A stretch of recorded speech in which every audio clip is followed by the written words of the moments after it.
Zero tolerance policy, भ्रष्टाचार मिटाएंगे, काला धन लाएंगे, ऐसे तमाम वादों का सफर मोदी जी के मंच से भाया गोदी मीडिया जनता के वोट तक रह गया और काम हुआ जीरो बटा सन्नाटा।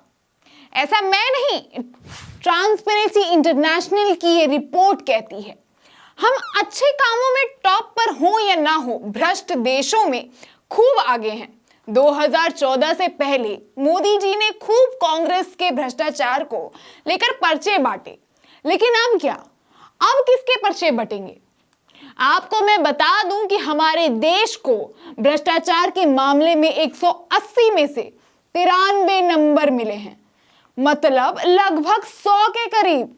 आपको पूरी खबर बताती हूं। नमस्कार, मेरा नाम है गेटी भाव्या और आप देख रहे हैं देश नीति।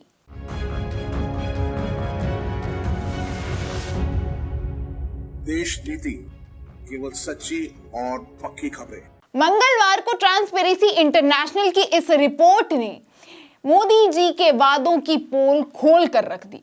इस रिपोर्ट में बीजेपी सरकार के काले चिट्ठे को अंतर्राष्ट्रीय स्तर पर खोल कर रख दिया। जारी की गई 2023 की रिपोर्ट में भारत का स्कोर 39 निर्धारित किया गया है। 2023 में वहीं यह स्कोर 40 था।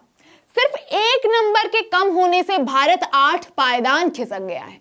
ट्रांसपेरेंसी इंटरनेशनल के एक्सपर्ट्स हर देश के पब्लिक सेक्टर में भ्रष्टाचार का आकलन करते हैं। इसके बाद हर देश को 0 से 100 के बीच स्कोर दिया जाता है।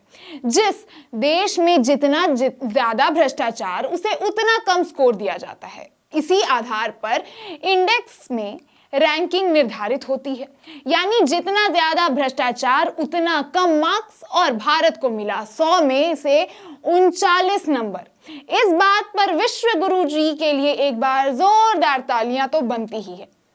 हमारे देश में बढ़ता भ्रष्टाचार आपको स्पष्ट दिख जाएगा कि मोदी जी के ये बड़े बड़े भाषण में पता नहीं किस भ्रष्टाचार मुक्त देश की वो बात करते हैं, क्योंकि पिछले वर्ष इस रिपोर्ट के मुताबिक हमारा देश 85 स्थान पर था और वहीं इस साल वो बढ़कर सीधे रॉकेट के स्पीड से 93 हो गया, यानी भ्रष्टाचार में हमने 8 और देश को पीछे छोड़ दिया है। आप दैनिक भास्कर के इस रिपोर्ट के माध्यम से देखिए कैसे 2006 से 2013 के करप्शन का रेट कैसा रहा और उसके बाद 2023 तक का कैसा रहा।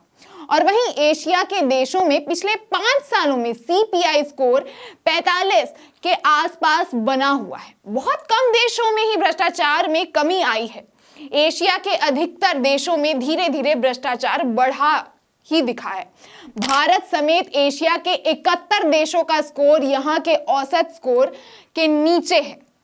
रिपोर्ट में दावा किया गया है कि इन देशों के नेताओं ने भ्रष्टाचार के मुद्दों को गंभीरता से नहीं लिया है। साथ ही इन देशों में स्वतंत्र प्रेस पर भी हमले हुए हैं। इससे भ्रष्टाचार के मामलों में बढ़ोतरी हुई है। रिपोर्ट में बताया गया है कि चीन ने पिछले दशक में भ्रष्टाचार में लिप्त 3.7 मिलियन सरकारी अधिकारियों को सजा सुनाई थी। इसकी चर्चा दुनिया भर में हुई थी, लेकिन चीन ने अपने संस्थानों में भ्रष्टाचार कम करने के लिए सख्त कदम नहीं उठाए।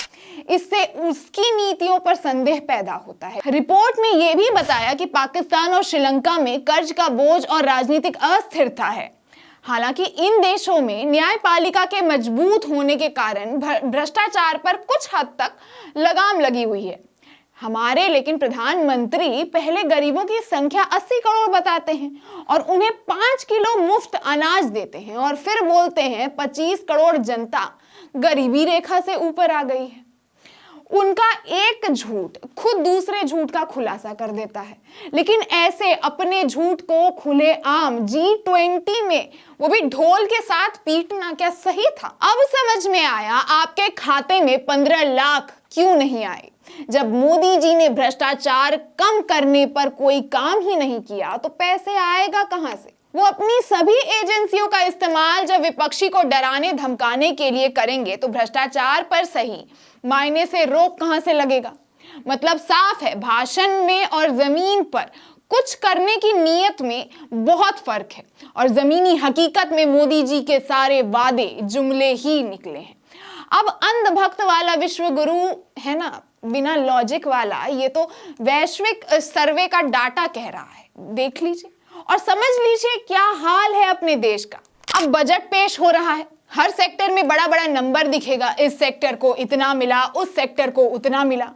फायदा क्या है जब भ्रष्टाचार इतना होगा, जब आधा से अधिक पैसा मंत्री, नेता, अफसर सब खुद ही मिलकर ढकार ले जाएंगे, तो फिर ये दिखावे का भी क्या जरूरत है।